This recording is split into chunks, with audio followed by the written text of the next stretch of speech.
이은의 편지는 짧고 숨이 길었다.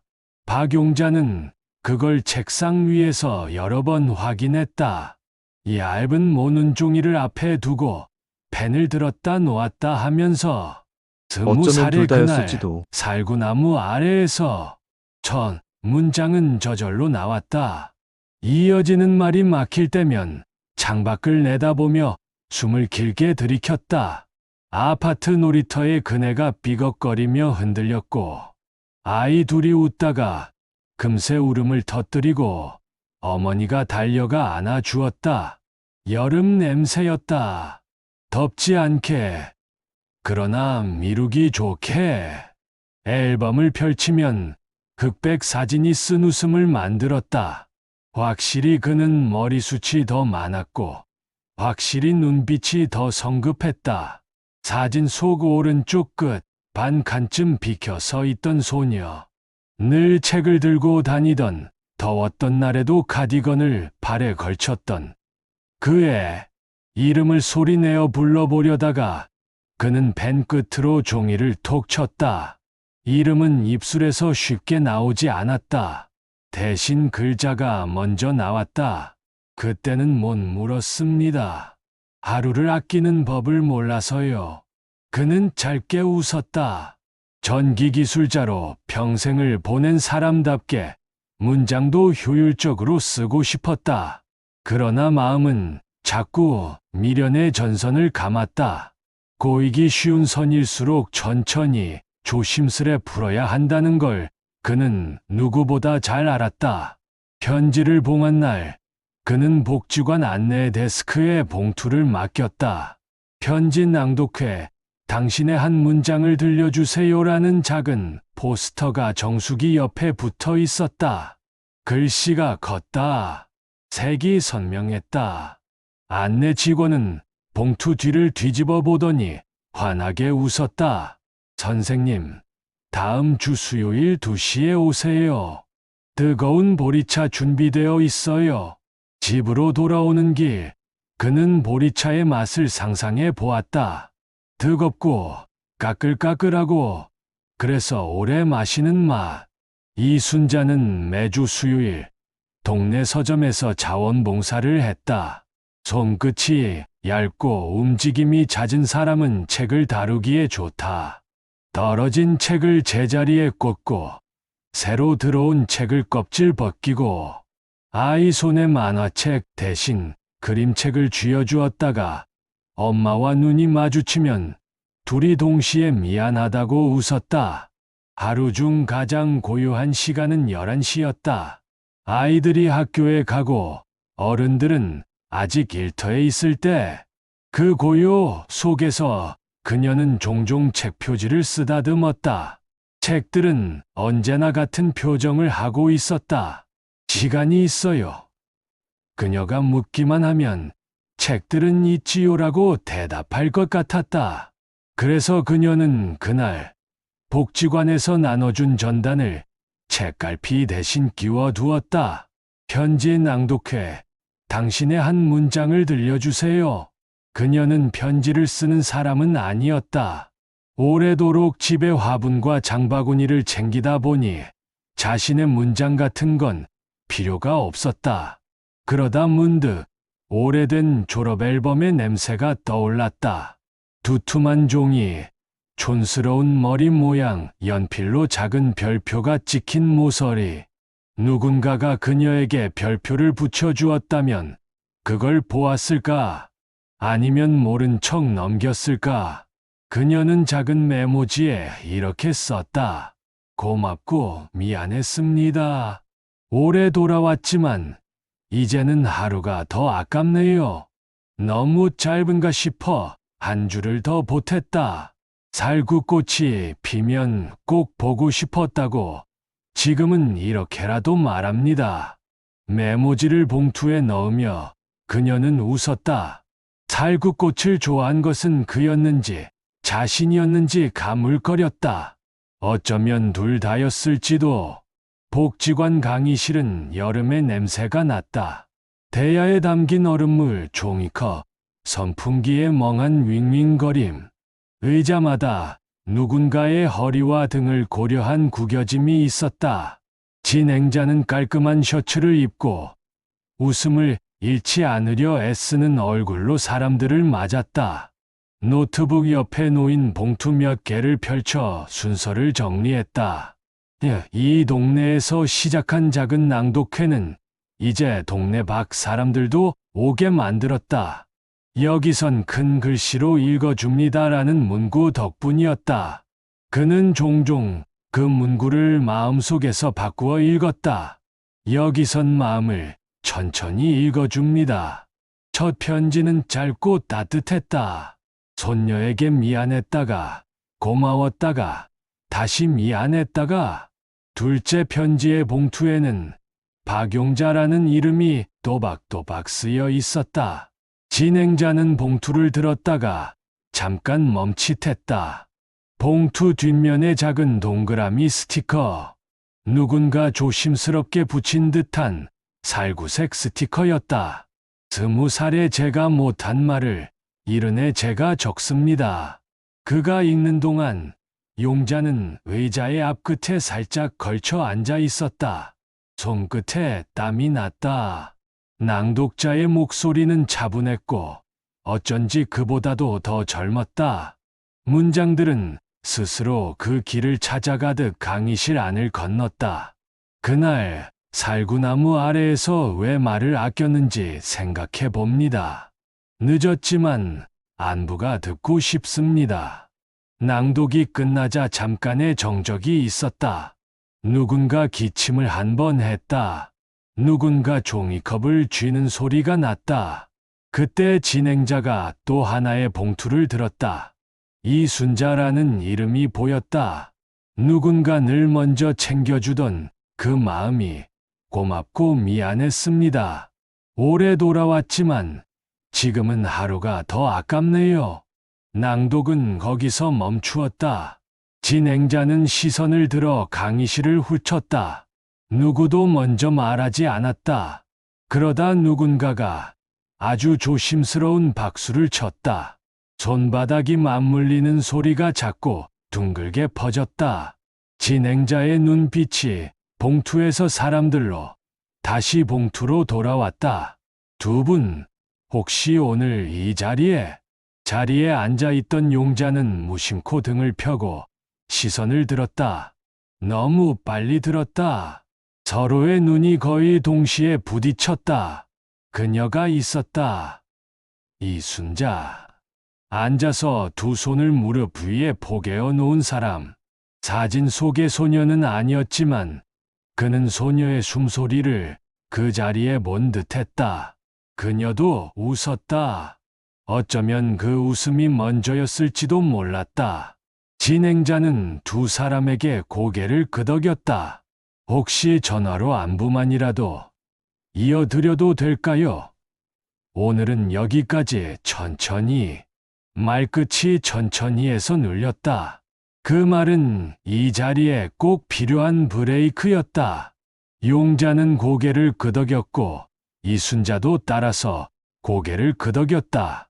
그는 그 단순한 동작에서 신기하게도 같은 박자를 느꼈다. 전화는 다음 날 낮에 걸려왔다.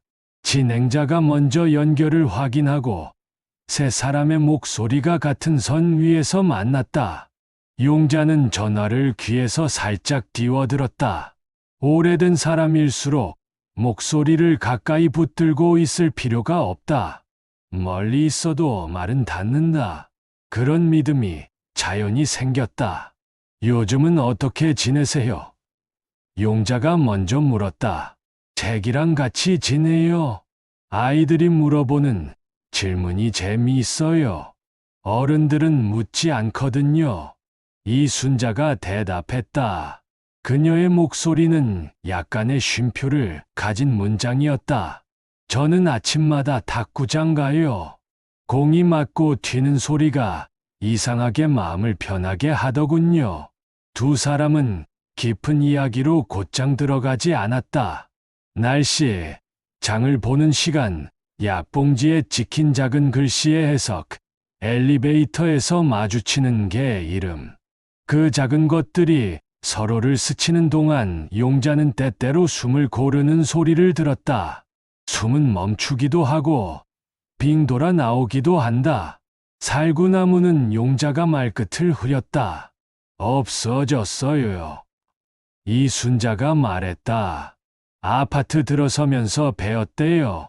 그런데 신기하게도 그 자리 근처에 봄마다 살구빛 분홍이 져요. 이름 모를 나무인데도 같은 색이더군요. 색이 기억을 맡았군요. 용자가 중얼거렸다. 잠깐의 정적. 진행자가 조심스럽게 말을 붙였다. 두 분, 다음 주 낮에 복지관 옆 공원에서 1시간만 걸어 보실래요? 사람 많은 시간대에 벤치에서 시작해서 벤치로 돌아오는 코스로요. 혹시 몸이 불편하시면 언제든 취소하시고요. 먼저 안전을 정하고 그 다음에 대화를 정하는 걸로. 좋습니다. 용자가 말했다. 그 말은 익숙한 스위치를 켜는 듯한 목소리였다. 아, 네. 1시간만. 이순자가 뒤이어 말했다. 대화의 길이를 정하는 일도 때로는 마음의 길이를 정하는 일과 닮아 있었다. 그럼 진행자가 덧붙였다. 다음 주 같은 시간, 같은 벤치에서. 그날의 공원은 잎사귀들 사이로 바람이 들어와 잔잔한 물결처럼 드러누워 있었다. 벤치 등받이엔 오래 앉아있던 사람들이 남긴 홈이 있었다. 홈은 늘 앉으라고 등을 떠밀었다. 용자는 먼저 와서 종이컵 2개를 벤치 위에 올려놓았다. 볼이 차였다. 뜨겁지는 않았고 미지근하지도 않았다. 그는 자신의 손이 의자 팔걸이를 몇 번 문지르는 것을 보고서야 긴장했다는 걸 알아차렸다. 오래 기다리셨어요. 이순자의 목소리가 뒤에서 들렸다. 아니요. 기다리는 일이 좋더군요. 요즘은. 그는 자리에서 일어나 종이컵 하나를 건넸다. 그녀의 손가락에 작은 햇빛이 묻었다. 둘은 차를 한 모금씩 마시고 아무 말도 하지 않았다. 말보다 먼저 앉았다. 같은 방향을 보았다. 아이들이 바닥 분수에 발을 담그고 소리를 질렀다. 누군가는 그늘에서 책을 읽고 누군가는 개의 털을 말렸다. 일상은 이날을 위해 따로 준비한 것이 아닌데도 정확한 무대처럼 보였다. 저는 용자가 먼저 입을 열었다. 확신이라는 걸 예전엔 참 좋아했는데요. 요즘은 확신이 꼭 필요한가 싶어요. 저도요. 이순자가 웃었다. 확신은 자꾸 무게가 되더라고요. 대신 동행은 가볍고 오래 가요. 용자는 얼굴을 돌려 그녀를 보았다. 그녀는 고개를 숙여 종이컵 위의 작은 물결을 보고 있었다. 물결이 햇빛을 삼켰다가 다시 내뱉었다. 그러면 그가 천천히 말했다. 이름 붙이지 말고 걸을까요? 사랑이라고 부르든 우정이라고 부르든 굳이 확인하지 말고 오늘은 그냥 1시간 동행, 1시간 그녀가 되받았다. 다음 주에도 1시간. 둘은 함께 벤치에서 일어나 공원 둘레길을 걸었다. 발 맞추는 일은 어렵지 않았다. 어느 쪽이 반보씩 조금씩 늦거나 빠려도 금세 균형이 맞았다. 대화도 발걸음처럼 이어졌다. 종종 멈춰 숨을 고르는 장면이 있어도 어색하지 않았다. 그들은 사소한 이야기들을 나눴다. 요즘 읽은 책 중에 가장 마음이 편해지는 문장. 시장 과일 가게에 새로 들어온 남자아이가 계산을 얼마나 빨리 하는지. 약봉투에 붙은 작은 글씨를 휴대폰으로 확대하는 법. 그러다가 2번쯤 말이 깊어졌다. 밤에 문득 깨어 아쉬워지는 것들. 아프지 말라는 말이 오히려 더 아프게 하는 순간. 그럴 때마다 둘은 같은 속도로 걸음을 늦췄다. 둘레길의 마지막 코너를 돌 때 이순자가 한 손을 가볍게 흔들어 보였다. 여기서 다음 주 같은 시간이라고 약속할까요? 같은 벤치에서 용자가 고개를 끄덕였다. 그때도 보리차일까요? 여름이 조금 더 깊어지면 매실차도 좋겠어요. 새콤한. 그럼 제가 준비하겠습니다. 매실은 익을 때 꼭 누군가와 나눠야 제맛이니까. 벤치로 돌아오자 종이컵 2개가 그대로 있었다. 햇빛이 살짝 옮겨와 컵의 그림자가 길어졌다. 그림자는 서로 닿지 않았지만 마치 닿을 듯 한참을 병행으로 늘어섰다. 고맙습니다. 이순자가 말했다. 미안했습니다. 용자가 뒤이어 말했다. 둘은 동시에 아니에요라고 답했다. 그러고는 둘 다 웃었다. 웃음은 오래되었다가도 새로울 때가 있었다. 용자는 작은 수첩을 꺼냈다. 가장 뒷장에 날짜를 적었다. 다음 주, 같은 시간 오후 2시. 그는 숫자를 적을 때마다 작게 소리를 내며 읽는 습관이 있었다. 이순자는 그 습관이 마음에 들었다.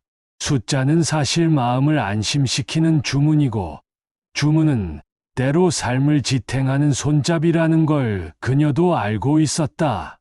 그럼 이순자가 일어나며 말했다. 오늘은 여기까지. 천천히, 천천히. 용자가 되받았다. 그 말은 브레이크였고, 동시에 다음을 여는 문이었다. 그녀가 걸어가는 방향으로 바람이 불었다. 머리카락이 어깨 위로 가벼이 넘겨졌다가 제자리로 돌아왔다. 그는 그 가벼운 움직임을 한동안 바라보다가 벤치 위에 종이컵 2개를 정리했다.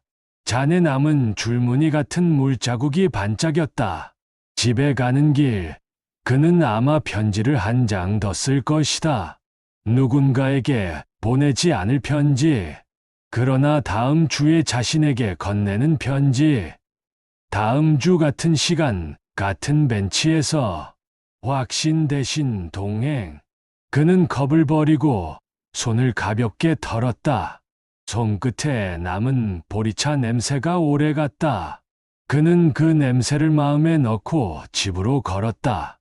어쩌면 나이가 든다는 건 포기하는 기술이 아니라 선택하는 기술일지도 모른다. 오늘 그는 선택했다. 1시간의 동행을. 그리고 다음 주에 또 1시간을.